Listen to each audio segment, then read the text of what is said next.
सूचना केवल हमारे विचार हैं, वित्तीय सलाह नहीं। निर्णय लेने से पहले खुद शोध करें। किसी भी लाभ या हानि के लिए हम उत्तरदायी नहीं हैं।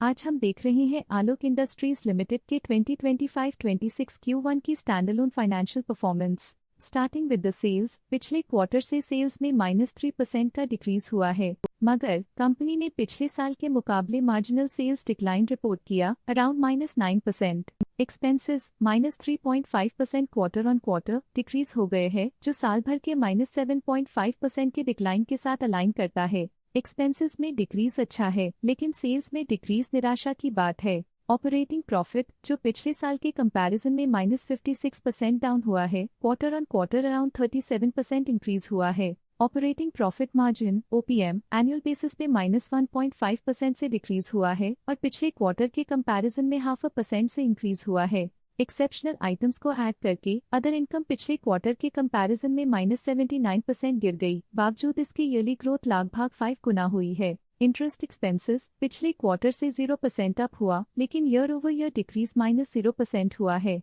डिप्रिशिएशन कॉस्ट्स में क्वार्टरली -9% का डिक्लाइन देखने को मिला और ईयरली बेसिस पे -11% का डिक्रीज देखा गया। प्रॉफिट बिफोर टैक्स एनुअली 10.5% बढ़ा, लेकिन प्रोसीडिंग क्वार्टर से -160.5% डिक्रीज हुआ है। नेट प्रॉफिट ने ईयर ऑन ईयर 10.5% का इंक्रीज दिखाया, लेकिन लास्ट क्वार्टर से -160.5% का कंट्रैक्शन हुआ है। इस क्वार्टर के दौरान कंपनी का परफॉर्मेंस इतना अच्छा नहीं रहा।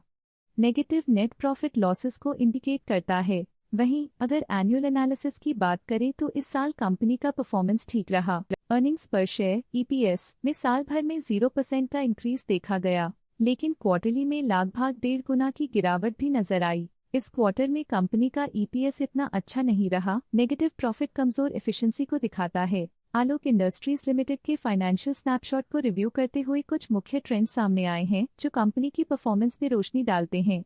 जून 2022 से जून 2025 तक आलोक इंडस्ट्रीज लिमिटेड की फाइनेंशियल जर्नी में सबसे पहले बात करते हैं सेल्स की। इस साल सेल्स में -30% की गिरावट आई है और पिछले 4 सालों में भी -56% की गिरावट देखी गई है, जो एक लंबे समय तक गिरावट को दर्शाता है। पिछले 3 सालों से सेल्स गिरती जा रही है, जो बड़े मार्केट चैलेंजेस को दर्शाता है, जिन पर स्ट्रेटेजिक ध्यान देने की जरूरत है। अब बात करते हैं एक्सपेंसेस की। इस साल एक्सपेंसेस -15% घाट गए हैं और पिछले 4 सालों में -43.5% की कमी आई है। इस साल हालांकि एक्सपेंसेस सेल्स से थोड़ा ज्यादा बढ़े हैं, मगर ग्रोथ रेट्स का करीब होना स्टेडी ऑपरेशनल कॉस्ट को दर्शाता है। चैलेंजेस से गुजरते हुए ऑपरेटिंग प्रॉफिट ने इस साल -945% की डाउनटर्न देखी, जो एक ट्रेंड को कंटिन्यू करता है, पिछले 4 सालों में -228% की डिक्लाइन के साथ। इस साल नेट प्रॉफिट में 5.5% की वृद्धि के साथ पिछले 4 सालों में -219.5% की गिरावट हुई है। एक अस्थायी गिरावट के बाद लगातार दूसरे साल नेट प्रॉफिट में वृद्धि हुई है, जो फाइनेंशियल लैंडस्केप में साइक्लिकल रिकवरी को दर्शाता है। इस साल EPS में 14% की वृद्धि हुई, हालांकि पिछले 4 सालों में -185.5% की गिरावट देखी गई है। एक अस्थायी सेटबैक के बाद EPS ने लगातार दूसरे साल अपनी अपवर्ड ट्रैजेक्टरी को जारी रखा है, जो कंपनी की वॉलेटाइल मार्केट्स में अडेप्टेबिलिटी को दर्शाता है। चलिए अब बात करते हैं शेयर होल्डिंग पैटर्न की। शेयर होल्डिंग रिपोर्ट्स कुछ इस प्रकार की हैं, जो के तक चलता है। ये रिपोर्ट कंपनी के शेयर्स की डिटेल्ड जानकारी देता है, जिसमें promoters, promoter groups, foreign investors, public investors और सरकारी एंटिटीज शामिल हैं। जब कंपनी के शेयर्स का अधिकतम हिस्सा प्रमोटर्स, FII, DII या गवर्नमेंट के पास होता है, तब ये माना जाता है कि कंपनी मजबूत हाथों में है, जो स्थिरता और मजबूत समर्थन को दर्शाता है और इस मार्केट की स्थिरता बनी रहती है। ये था कंपनी का करंट शेयर होल्डिंग पैटर्न। आज के लिए फाइनेंशियल सेक्टर में इतना ही। देखने के लिए धन्यवाद।